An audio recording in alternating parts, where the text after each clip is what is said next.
ENCLAPSലേക്കുള്ള വഴി ഇനി തനിയെ തുറക്കാം. Subscribe to the ENCLAPS channel. Ring the bell button and open success. It's that easy. Hello. Here we are going to talk about the national movement in Kerala. The activities of International Congress were comparatively weak in Kerala during early stage. A few Keralites like G.P. Pillai and C. Shankaran Nair were active participants of the Congress movement. As Malabar was directly under the British, the national movement was stronger there than in the princely states of Travancore and Kochi. Political activities in Malabar gained momentum during the First World War.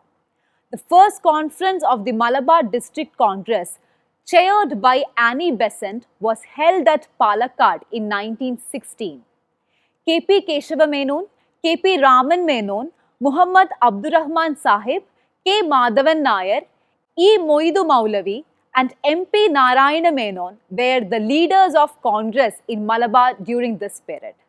There were a series of clashes between the Mappila peasantry and their landlords supported by the colonial government throughout the 19th and early 20th centuries.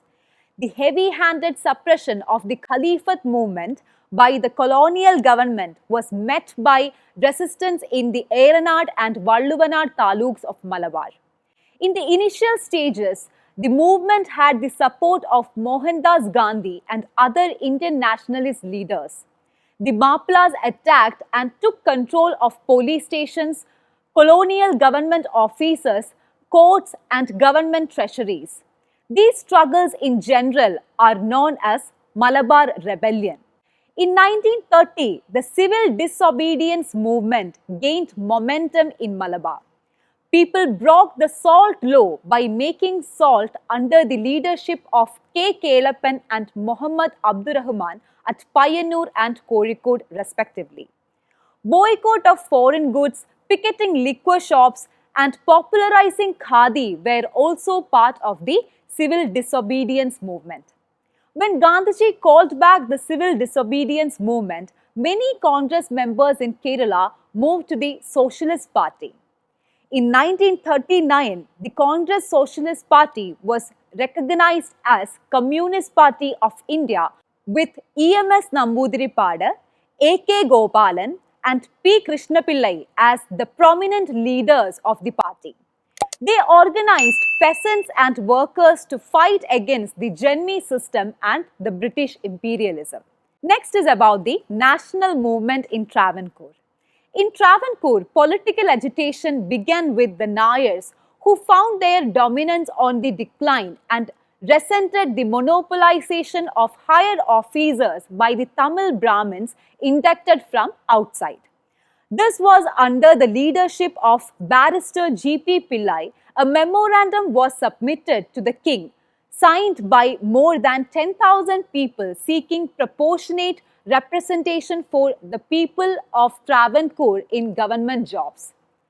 This mass representation is called the Malayali Memorial.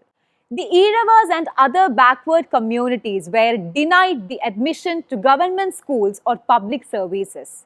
Irava community, under the leadership of Dr. Palpu, submitted a memorial to the Maharaja in 1896 to get same privileges for Iravas which were being enjoyed by Iravas who converted to Christianity.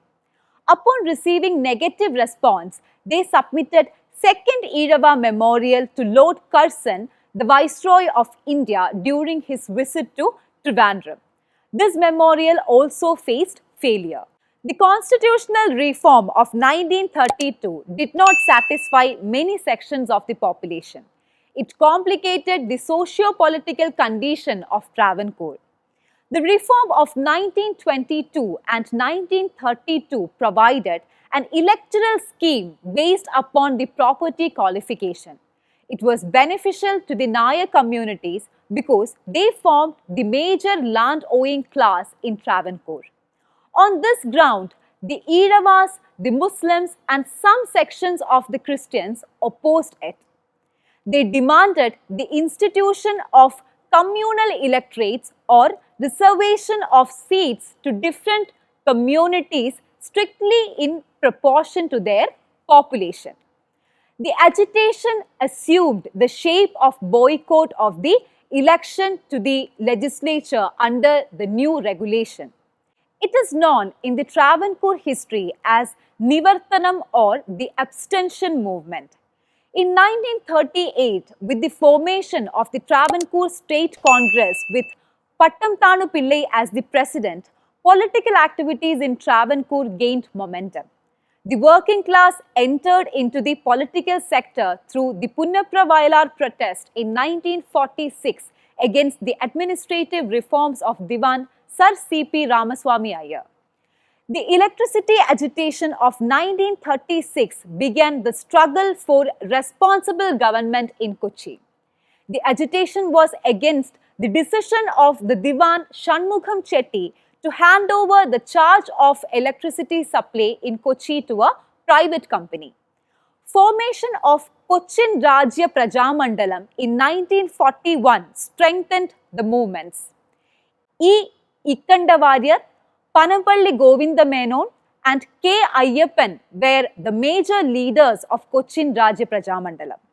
We have discussed national movements in Kerala in detail. 3 ലക്ഷത്തിലേറെ വരുന്ന ചോദ്യോത്തരങ്ങൾ ഏറ്റവും കുറഞ്ഞ ചിലവിൽ സ്വന്തമാക്കുവാൻ ഉടൻ തന്നെ download ചെയ്യൂ എൻക്ലാപ്സ് the learning app.